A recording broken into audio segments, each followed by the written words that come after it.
Hello my dear CMA students, कैसे हो आप सब लोग। आई होप सो आप सबका लॉ का पेपर बहुत बढ़िया गया रहेगा। सो थोड़ा सा पेपर ऊपर नीचे गया है, कोई टेंशन मत लो, उस पेपर के बारे में अभी सोचना नहीं है क्योंकि आपको अगले पेपर की तैयारी करनी है।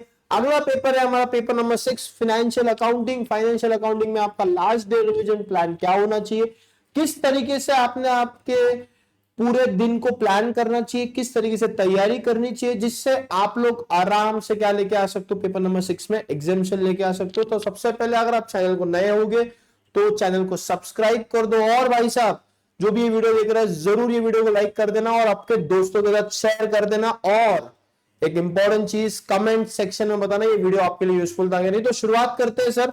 लास्ट रिवीजन प्लान क्या होना चाहिए सर, एमक्यूपी देख लिया सर, सब चीजें देख ली, बट इतना बड़ा सिलेबस कैसे कवर करें, किससे शुरुआत करें। सबसे पहले आपको बेटा कवर करना है आपका फंडामेंटल्स ऑफ अकाउंटिंग। मैं बार बार नहीं 100 बार कहूंगा, फंडामेंटल्स ऑफ अकाउंटिंग करके जाओगे एग्जाम में भाई साहब इतना बढ़िया पेपर जाएगा, आपको दिक्कत नहीं आएगा। 100% कवरेज लिखा है मैंने यहाँ पे बेटा, 100% कवर करना पड़ेगा। टॉपिक्स के नाम लिख रखे, BRS, rectification, capital revenue, depreciation, bad debts and basic. अब मेरा ये अंदाजा है on the past year examination question, जो पिछले सालों के हमने एनालिसिस कर रखे उस हिसाब से बैड डेट्स और प्रोविजन को बिल्कुल छोड़ के मत जाना, और साथ ही में बीआरएस और रेक्टिफिकेशन को। सर ऐसा इसका मतलब है कि कैपिटल रेवेन्यू को पढ़ के मत जाओ, मैंने लिखा 100% प्रायोरिटी पहले इनको रखो, फिर बाकी के टॉपिक कवर करो। 100% अच्छी तरीके से, कोई भी पॉइंट छोड़ना नहीं है। अगर ये आप करके जाते हो बेटा एग्जाम में मिनिमम 18-20 मार्क्स आपके पॉकेट में, अभी बता रहा हूं। क्वेश्चन नंबर 2 आप आराम से सॉल्व कर पाओगे अगर ये सारे टॉपिक्स आपने अच्छी तरीके से कर लिए। तो रिवीजन डे में आपका पहला स्टार्ट होना चाहिए फंडामेंटल्स ऑफ अकाउंटिंग से। सर ये होने के बाद दूसरा कौन सा टॉपिक उठा है सर, हमको समझ में नहीं आ रहा है, थोड़ा लॉ के पेपर में हमसे थोड़ा सा गलती हो गया है सर, पेपर तो आसान आया था बट हम लोग थोड़ा सा गलती कर बैठे। क्यों टेंशन ले रहे हो यार, आप लोगों को अगला चैप्टर लेना है accounting standards. Mandatory accounting standards करने हैं आपको। टोटल 7 अकाउंटिंग स्टैंडर्ड्स है। लीज अकाउंटिंग आपका चैप्टर है बट वो अकाउंटिंग स्टैंडर्ड के अंदर ही आता है। एस 1, 10, 11, 16, 19, 22 सारे अकाउंटिंग स्टैंडर्ड्स अच्छे से करके जाने। देखो मैंने हाईलाइट कर रखे हैं 10, 12 और 16, इसको तो छोड़ना ही नहीं है क्योंकि 22 बहुत छोटा है, एस 11 बहुत ब्रांच अकाउंटिंग के साथ आ जाता है, और 1 में तो कोई दम ही नहीं है। तो आपको ये 3 एज बहुत इन डिटेल करने हैं अलोंग विद द इंडेज डिफरेंसेस। जो इंडियन अकाउंटिंग स्टैंडर्ड के डिफरेंस है वो भी अच्छे से करने हैं। अगर आप ये कर ले तो आपका पासिंग हो गया बेटा, 16 से 20 मार्क्स इधर आ जाएंगे।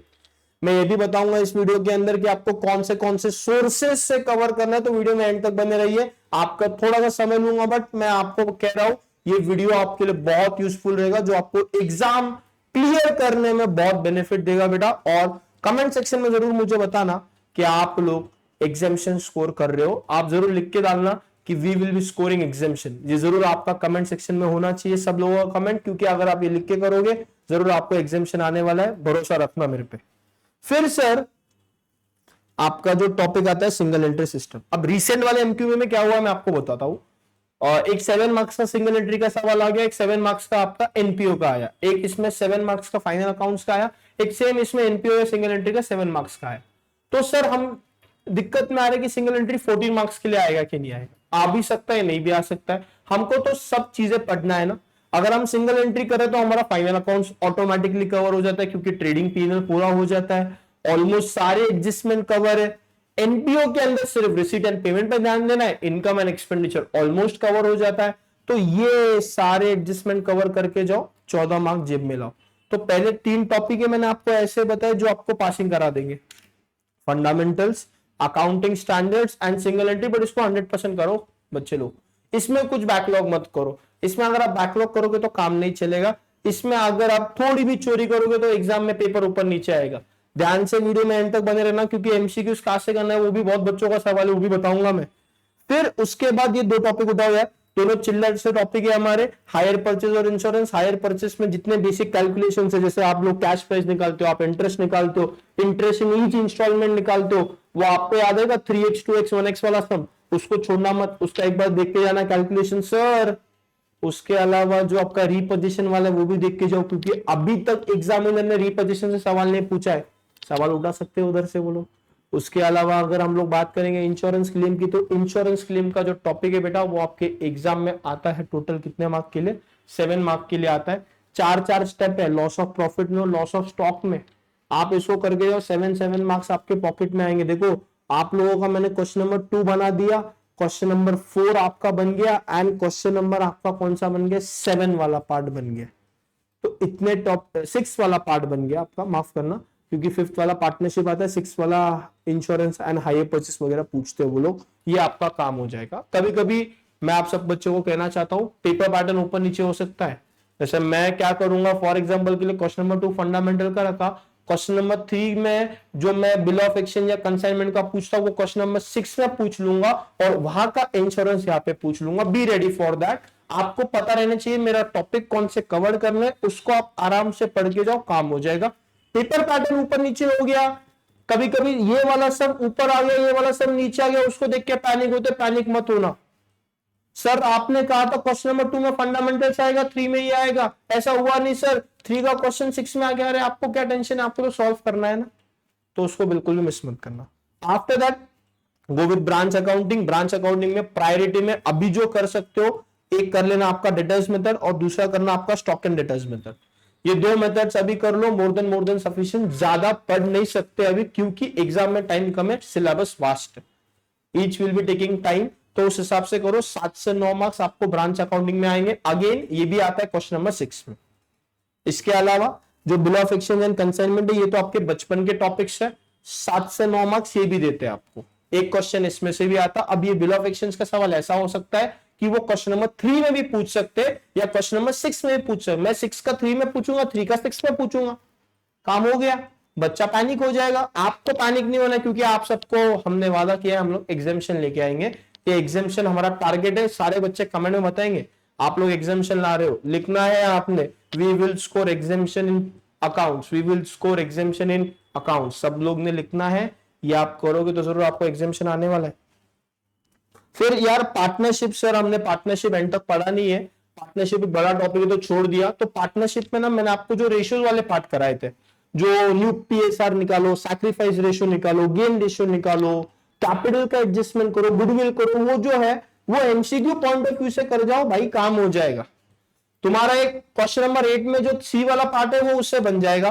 और ना मैं एक बताना भूल गया, एनपीओ के अंदर जो सब्सक्रिप्शन वाला है ना, उसको बढ़िया तरीके से करके जाओ बेटे। ये फाइनल अकाउंट्स में जो जीपी और एनपी निकालते हैं ना, उसको अच्छे से करके जाओ। जैसे मैं पूछूंगा बता भाई ट्रेडिंग पीएनएल बना के दे, तो आप बोलोगे सर आपने ट्रेडिंग पीएनएल बैलेंस शीट बनाया, तो उन्होंने सिर्फ ट्रेडिंग पीएनएल बोला। अरे टेंशन क्यों ले रहे हो बेटा, उसको तो आपको बोलते प्रोफेशनल एग्जाम देना। तो इस तरीके से आपको तैयारी करनी है। फिर पार्टनरशिप के लिए देखो, एमसीक्यूज के लिए रेशियो वाला पार्ट एक बार अच्छे से कर लो, and capital adjustment along with goodwill, उस पर ध्यान दे दो, काम हो जाएगा। कहां से कवर करें sir? There are 4 sources. ICMI module आपका होना चाहिए, या मेन बुक जो मेरा है वो पूरा कवर होना चाहिए। दूसरा रिसेंट के 3 पास्ट पेपर्स उठा लो, एमक्यूपीज उठा लो, जो रिसेंट 3 अटेम्प्ट्स करेंगे, और जो इंस्टीट्यूट ने आपका एडिशनल एमसीक्यू बैंक रिलीज किया है उसको अच्छी तरीके से कर लो, काम हो जाएगा। एमसीक्यूज भाई साहब बिल्कुल छोड़ना मत, ये बनती कोशिश करो कि भाई साहब 30 मार्क के एमसीक्यू से कम 24 मार्क से लेके 26 मार्क एमसीक्यू से लेके आ रहे हो, आप पास हो जाओगे बेटा, आप चिंता मत करो। आपने बहुत मेहनत की, आपके एफर्ट्स रंग लाएंगे, आप पास हो जाओगे, डिड नॉट वरी। तो ये रहने वाले आपके sources to cover from your main book, from your 3 recent past paper. MCQs past paper की भी करो, जो एमक्यूपीज है और जो आपके पास्ट पेपर्स है उनकी भी आप लोग क्या करो, एमसीक्यूज करो, वो बहुत यूजफुल रहने वाले। ये आपका रहने वाला लास्ट रिवीजन प्लान। आप सबको मेरे तरफ से, टीम एसी तरफ से अगले पेपर के लिए बहुत सारा बेस्ट ऑफ लक, अच्छे से करना, एंड मेरे को जरूर बताना आपका पेपर कैसा गया एक बार आपका पेपर कंप्लीट होता है उसके बाद, और मैं उसके बाद लेके आऊंगा आपके लिए एमसीक्यू का सोल्यूशन। इसके अलावा ओएमएसएन का स्ट्रैटेजी वीडियो ऑलरेडी अवेलेबल है, अगर कोई बच्चा दोनों ग्रुप दे रहा है तो उनका डिस्क्रिप्शन बॉक्स में लिंक मिल जाएगा। और अगर लॉ एंड कम्युनिकेशन का आपको, बिजनेस लॉ एंड एथिक्स का आपको एमसीक्यू का सोल्यूशन देखना है, उसका भी लिंक डिस्क्रिप्शन में मिल जाएगा। बच्चे लोग जाके देख लेना, कितने मार्क्स आप लेके आ रहे हो एमसीक्यू में, वो आप भी बता देना।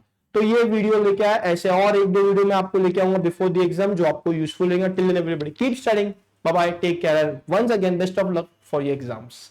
Bye bye. एंड लाइक करना, कमेंट करना, शेयर तो करना पड़ेगा दोस्तों के साथ, और सब्सक्राइब भी कर दो अगर नहीं किया रहेगा। बाय।